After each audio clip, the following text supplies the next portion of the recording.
as Nicole said, we're going to talk about seeds today. But before we get too far into things, I want to give you a little bit of background of myself, and so you kind of have an idea where I'm coming from and how I got here. So, I originally am from western South Dakota. Grew up on a cattle ranch out there, as did my wife, who's in the audience today. She grew up nearby, also on a cattle ranch. So, living in Vancouver in the Pacific Northwest is quite a different experience for us, where it's so wet and not so hot, not so cold either. So I grew up there, and then I moved across the state of South Dakota and went to university at South Dakota State, where I did a bachelor's degree in range science, which is basically studying how to effectively and sustainably manage wildlands and grazing lands around the world. I also got a master's degree there in plant science. After that, we had a brief stint in Omaha, Nebraska, and then moved on to San Diego, California, down where it's sunny all the time and it never rains. And the beach is always beautiful and the sunsets are great. And while I was there, I got a PhD degree in biology, specifically in alpine plant ecology. So I studied how climate change was affecting plant communities at high elevations in California. And specifically, I was working in the White Mountains of California, which are on the California-Nevada border, on the western edge of the Great Basin. So right there, San Diego's right there. And I'll tell you a little bit about the research here in a couple slides. So I was there for about 7 years, and then after that, moved up to where I am today, to where we all are right now, and that is here in Vancouver, where I'm a postdoc here in the Biodiversity Research Center. Most of my research actually is still down in the United States in Washington, and I'll tell you a little bit about that here as well. So, questions I'm interested in as a scientist, first and foremost, is how have plant communities changed over time? And to answer those types of questions, I look at old data that was collected maybe half a century ago or 25 years ago or even longer if I can find it. And then I've gone back and I've revisited these old research sites and looked to see how things have changed since then. And then I'm also interested in climate change, and that's really where a lot of my interest lies, and how it affects plant communities. So I'm interested in how, obviously, how it's affected communities in the past, and that's where my resurveys come into play. But I'm also interested in how these plant communities are going to change in the future. So to do that, I use a time machine. And it's a really fancy, high technology piece of equipment. It's made out of fiberglass, which makes the best time machines. And what that thing is doing, that's an open top passive warming chamber. And basically what it does is it acts as a greenhouse without the top. So the moisture still gets in, but it's still warming up the environment around the plants that I'm interested in. And so it warms up the plants enough that we're kind of looking into the future, maybe 50 to 100 years from now, depending on how much we think temperatures are going to warm up. So this is an experiment that I did in California, and it's still ongoing, but I won't talk too much about that today. But if you want to see a time machine, a real live time machine, this is it right there. It's not going to get you very far, but you can look into the future with it and see what we think is going to happen.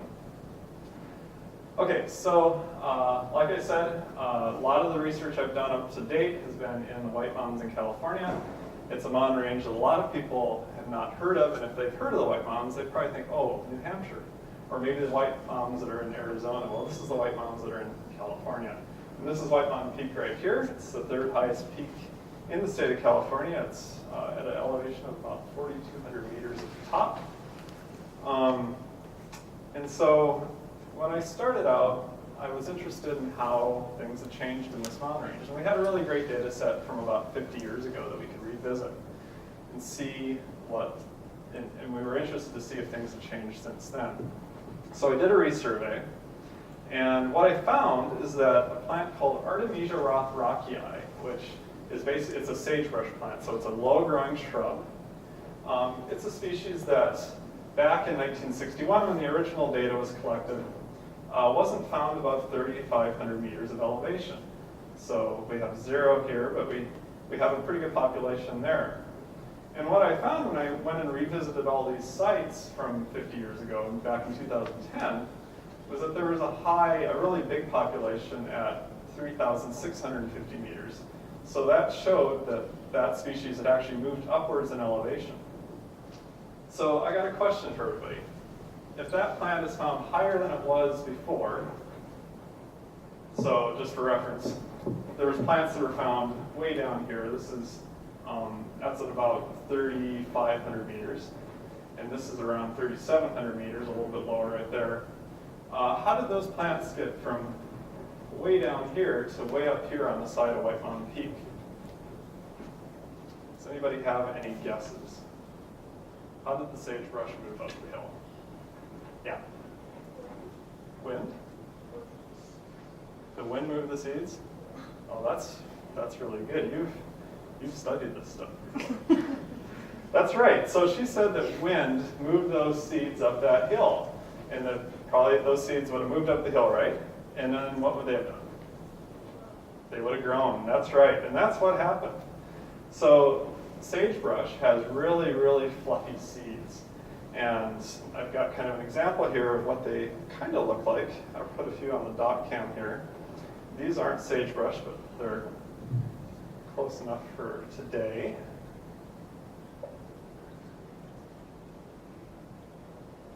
So these are a windblown seed from, these are from dandelions. You guys know what dandelions are, I'm sure. So what happens if you blow on dandelion seeds? They go everywhere. They go everywhere, just like that. So that's how those seeds that's how those plants probably got up the hill. Seeds were produced, it got windy, and they moved up the hill. Okay, so that's kind of what I found in the alpine in California. Okay, so I couldn't stay in California forever, and so a year ago we moved up to British Columbia, up to Vancouver, and so I'm in a new system now. I'm again interested in how things have changed in the Pacific Northwest. Specifically, we're down in Washington State, is where I do research now, in North Cascades National Park. Has anybody been there? Great. Pretty neat place, really beautiful. And so we're doing another resurvey. So I did a resurvey in the White Mountains. I told you a little bit about what I found there. And now we're working on another resurvey, which we're still collecting data. We still have to analyze data. But so far what we found is that there's a couple species that have, again, like sagebrush, moved up the hill. So one of those is Epilobium angustifolia, which is fireweed, which I have here. And then, so this is fireweed, kind of a mangled fireweed towards the end of the season. But it has this really pretty pink flower. And how do you think that one got up the hill? Wind. Wind again. Just like that. Okay, and then the other thing that we found so far, and again, this is preliminary, but we know for sure that this is another species, Gaultheria chalon, which is salal. It's a really common species in our forests. That's another species that has moved up the hill and is found higher than it was before. So we know that fireweed probably moved up the hill with wind. How did salal move up? Anybody have any guesses on that? I'm guessing feces. Feces, okay. So how did it get in the feces? Got eaten by birds or whatever. Yeah, it got eaten. That's right. So salal is a species that produces fruit, kind of like blueberries. I don't know how salal berries taste, probably not quite as good as blueberries, but birds like them. Maybe bears eat them, and they eat those, and then they walk around for a while, and then they poop. Like they say, everybody poops, and so do bears and birds. And if that bear or bird is moved uphill, and that seed gets pooped out, it has a good chance that it may germinate. And so that could be how that plant moved uphill. And with a warming climate, the conditions may be better than they were, say, 30 years ago when this original data was collected. And so now they can germinate and survive and establish. And so that may be why we're finding these plants up higher than they were before.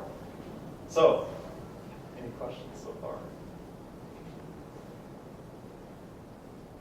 And like I said, this is preliminary. Stay tuned. Hopefully in a couple weeks I'll have more answers as to what else is moving up in the Pacific Northwest Mountains. Okay, so we're going to talk more about seeds now, and I have a question to pose to everybody. So this is Wizard Island in Crater Lake National Park down in Oregon. This is Crater Lake. That's Wizard Island. And Wizard Island is actually a fairly young island. Many thousands of years ago, I think 7,000 years ago, there was a huge mountain here. It blew up and filled in with water. But then the volcano kind of continued and formed this island in the middle, and at the top here is the cone. There's no land connection. So how did this island get all these trees and other plants that are found on that island? And so that's what we're going to talk about today. So, anybody want to take a guess how something would have got there? Yeah. Wind and birds? Okay. So wind what would have happened? Wind would have blown the seeds. So there could be fireweed there, right? There could be these. This is an aster species. Did anybody go in the courtyard before they came in? So if you've been in the courtyard, there's a lot of these growing in the area where they don't mow. And these are seeds that I believe that they were planted, but I'm not totally sure. But they move around and they get everywhere. And they're usually found, these plants are usually found in areas that have recently been disturbed and are in an early state of succession. So plants are just coming in. So this is another plant that's moved by seeds. So this plant here may be found there and it's moved by seeds. Okay, or by wind. So what else might have gotten there? You said that birds could have got stuff there? Okay, so what? If they fly over it. No, so if they fly over and poop, well that's a pretty good bet. Do you think there might be blueberries on that island? Maybe. So how do blueberries get around the landscape?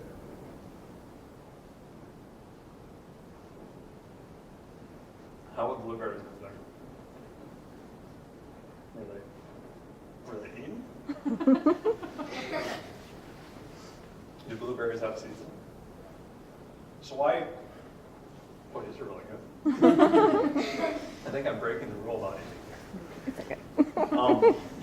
Who wants some blueberries? Who wants to break the rules? How about I pass these around? Or take the blame if there's trouble.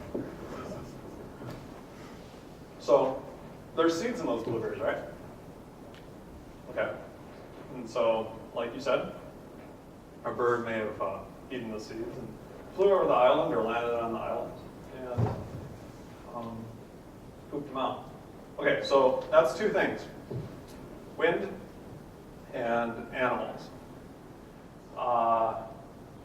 Now, how else may they have, could seeds get there? Let's think of like a tropical island too. How might the seeds have gotten there? Back there. Floating in the water. Floating in the water. So, what's this? It's a coconut. What do coconuts do? First, is a coconut a seed? What do you think? Is this a seed? Yeah. Yeah. So what do coconuts do? Float. Okay. So should we test that? Yes. Okay. We think coconuts float. Well, let's find out. It does. Looks like it's all my stuff wet. So let's imagine that this is a tropical island. You're not going to find coconuts on Wizard Island. It's a magical place, obviously. It's called Wizard Island. I don't think it's magical enough to have coconuts. However, if this island was, say, on the equator somewhere in the Pacific Ocean, you could get coconuts there, right? So they floated there. Where did they come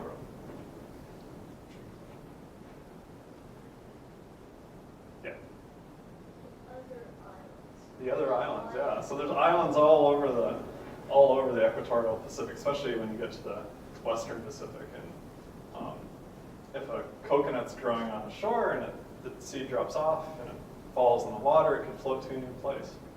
And the same thing could happen here on Wizard Island. You could get plants that are growing on the mainland, drop their seeds in the water, they float, and eventually germinate and wind up there. So that's another way that plants probably got to Wizard Island was by floating. So, and would you believe it if I told you this is the biggest seed in the world? You would. Should I pass it around if people want to look at the coconut? Yeah. All right. Okay, so how else, besides wind, blowing the seeds, animals eating the seeds, and the seeds floating on water, how else might they get to that island? Yeah. It could have been introduced by people. Introduced by people, that is correct. So how do we introduce seeds? Soles of our feet. Soles of our feet, yeah. So if we walk in the mud and get some seeds stuck in the soles of our shoes, and then we stomp them off, those seeds might come off and they will germinate in a new place. What else? Yeah. Yeah, like the fur things that get on your clothes. Like the- and your hair. Oh, like the fur things that get on your clothes and your hair. Kind of like this. Or put it on here. So they could get stuck in my beard, right?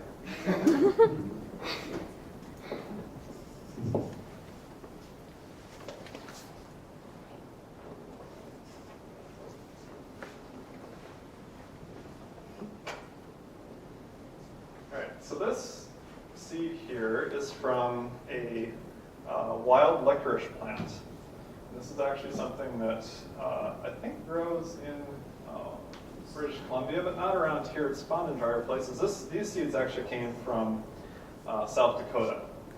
My parents were kind enough to collect a few for me and send them to me. But these, you guys know what Velcro is? So how does Velcro work? Anybody know how Velcro works? So Velcro there's two pieces, right? No. That's right. So if we look really close at these seeds, and I'll pass some around, I don't need them all here. You see that those seeds have some hooks on them. And so that's like the hard, scratchy piece of Velcro that you see. And our side too. So they have some hooks in them, and they can get stuck to furry things, soft things, like my beard. Or they can get stuck to animals' fur, like if my cats got out and ran through a field, they could get a bunch of these stuck in their fur, and then they could come inside, or they could go to another field that didn't have these and roll around and get rid of them, and then spread those seeds around that way. Or what if we got on a plane right after this, and security decided I wasn't crazy and let me through with all this stuff stuck in my beard, and I ended up in a new place and realized, oh, I've got wild licorice stuck in my beard. I better get this out, and I throw it to the side, and then come back next year, and here's a licorice plant. Well, that's how the seeds got there, right? So humans are really good at doing this. We're really good at spreading seeds around. And it's not just getting cockleburs stuck in our hair that's going to get those seeds around. Not very easy. But it's really an effective way. You can get seeds, all our agricultural crops, if you get some weeds stuck in those crops and you plant those, you can get introduced weedy species, get around the landscape that way. Or if you guys walked through a field before and gotten stuff stuck in your socks? Yeah, doesn't feel real good, does it? So how does that happen? So those seeds hurt when they get stuck. So they've got little, a lot of grass species do this. They have kind of spines on the end, and they can get stuck in your socks, or they can get stuck in the hide of an animal. And that animal will move around, or we'll get on a plane and we'll fly somewhere far, far away, and get those seeds out of our socks, throw them on the ground, and all of a sudden we've introduced a new species to an area. And so that's another way that can happen. That's a way that some of those seeds could have got to Wizard Island, or a lot of seeds that grow here in North America. A lot of the plants that grow here in North America, they came from Europe, and they came with people on ships, on planes, and boats, and it was doing stuff like getting stuck in people's clothes, or we actually grew them on purpose and they escaped, and they've done a lot of damage. They could have come over on animals and got stuck that way. So we're really good at moving seeds around. Okay, so let's see, what else? Oh, I'm going to pass these around as well. These are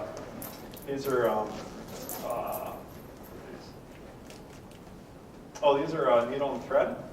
That's actually a native species down in the Great Plains, so it's found in the Canadian prairies as well as the Great Plains of the U.S. And it has spiny seeds that can get stuck in your socks or get stuck in an animal's fur and move around. Okay, so take a look at those. You can try to stick it in your clothes or something like that if you want to see if they stick.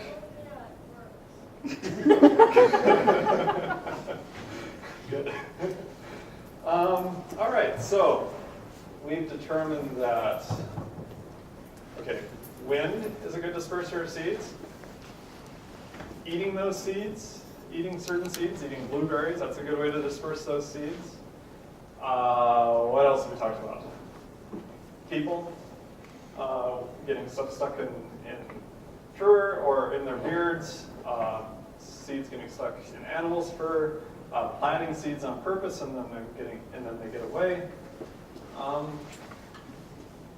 What's some other ways? Let's think of variations on some of the stuff we've talked about, like wind. So is it just fluffy seeds that can blow around to new places, or is there other things as well? Other types of seeds? Does it have to be fluffy? Helicopters. What kind of tree? It's a tree usually that has a helicopter seed. You guys know what kind of tree it is? Maple? On maple trees, you say? So like this. That's some kind of broken. Let's see if we can find a better one. Okay, so what happens with the helicopter seeds? So like this. That didn't do very good. Yeah, so the seed is up in the tree canopy, and when it falls down, it helicopters down gently, and if there's a slight crosswind, it'll blow that seed away from the parent tree. The seed wants to get away from the parent because it doesn't want to have to compete. So as it's floating down, it may be moving to the side. So let me pass these around. You guys can feel free to throw them up in the air and see if it still works. So those types of, what's that? Those pine? They do. Yeah, this one has just one. Sometimes they have two wings. But that's you studied seeds a lot. So you mentioned that did you say that pine trees have seeds with wings? Some of them do. Well, let's take a look.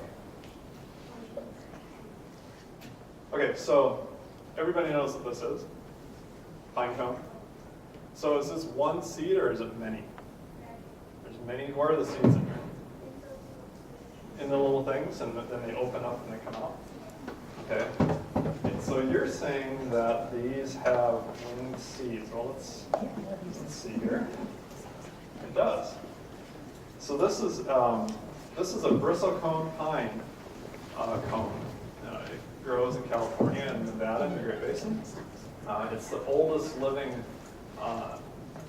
thing on Earth is the bristlecone pine. And this is one of its cones, and this is one of its seeds right here. And as you can see, so where's the seed on this thing? Is the blob at the end of my finger? Yeah. So that's the seed right there, and that's the wing right there. So I'm not going to try to throw this up in the air and see if it spins. I know that it will. It's kind of fragile. So so these will be hanging in the tree, and then they're open up, right? Just like it did now. Seeds will fall out. So there's a lot of species besides just maple that have winged seeds, and one of those is pine cones. I'll pass around a couple pine cones if anybody wants to see them. Here you go. I think that might have got a little water on it. So. All right. What else do I have here?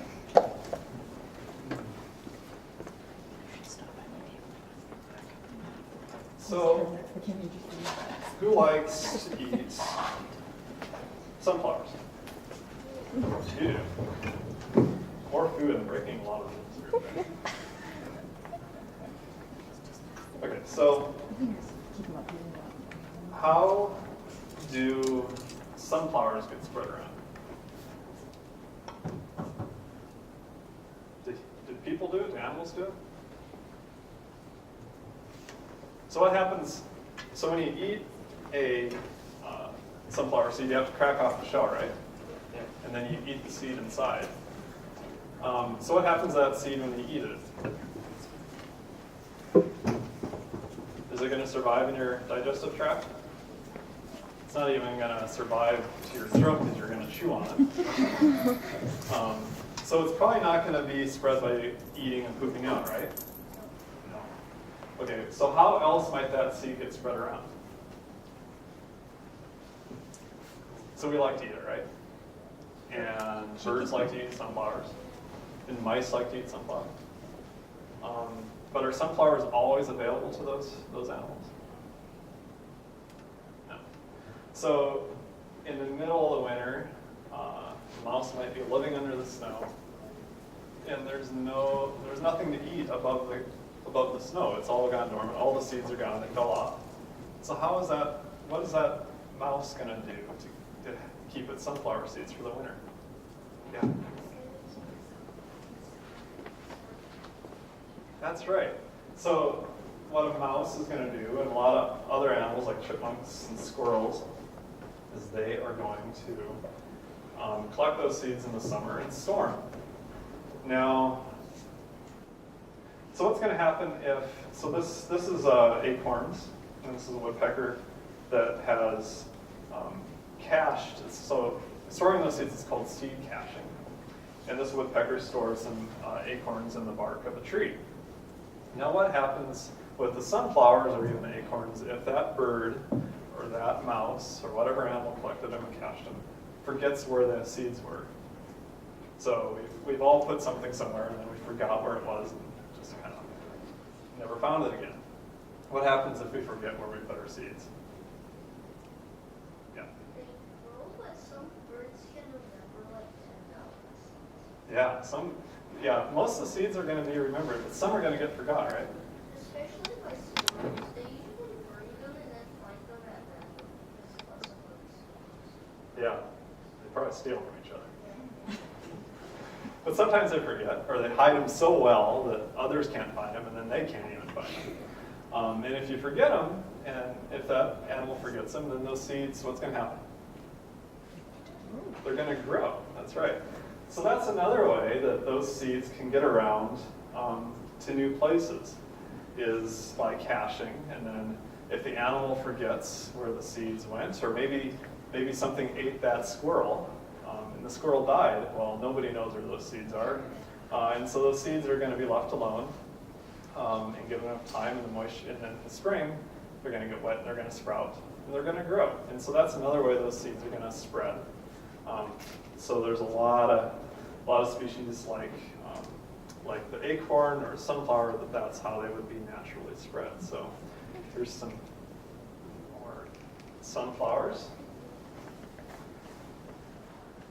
All right, let's see. I think that's kind of most of what I brought along. So, you guys have any questions? Before I forget, there's some other kind of oddball ways that seeds are going to move around. And they may not move very far, or they move a long ways. So can a seed propel itself forward? Also, yeah. What are those weird cucumber bullet things that They shoot them out. Yeah, that's right. So there is actually some plants that they can basically explode and the seeds will spread away. well, I want Yeah, so this is a seed pod and seeds from what's called jewelweed. It's a wetland plant found in the prairies. And sometimes it will fall on the ground, or even if you touch it gently, it can explode and the seeds will go everywhere. And they go far enough to get away so they don't have to compete with the parents. So that's another thing I don't have with me today, but that's kind of an oddball way of moving seeds around. So we'll just keep that going. Okay, so the maple seeds aren't going to go very far, right? They're just going to go straight down, maybe a little bit to the left or right from the tree, correct? So, but they're found lots and lots of places, and sometimes they're found in really isolated places. So how did they get there? What's one way besides maybe animals or wind, or like a light wind? Yeah, really big ones. really big wind, so like a hurricane or something like that. Yeah.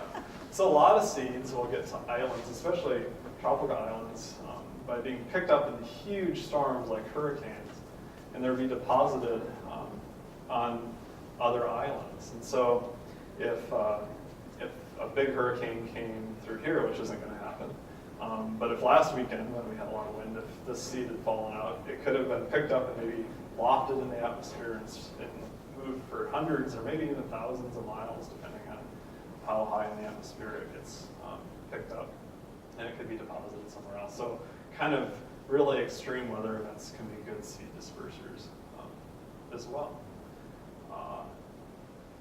Or it can get on an airplane. I was going to bring a paper airplane today, but I forgot. So that's kind of how humans do that. We can take them through the air as well, but on an airplane. So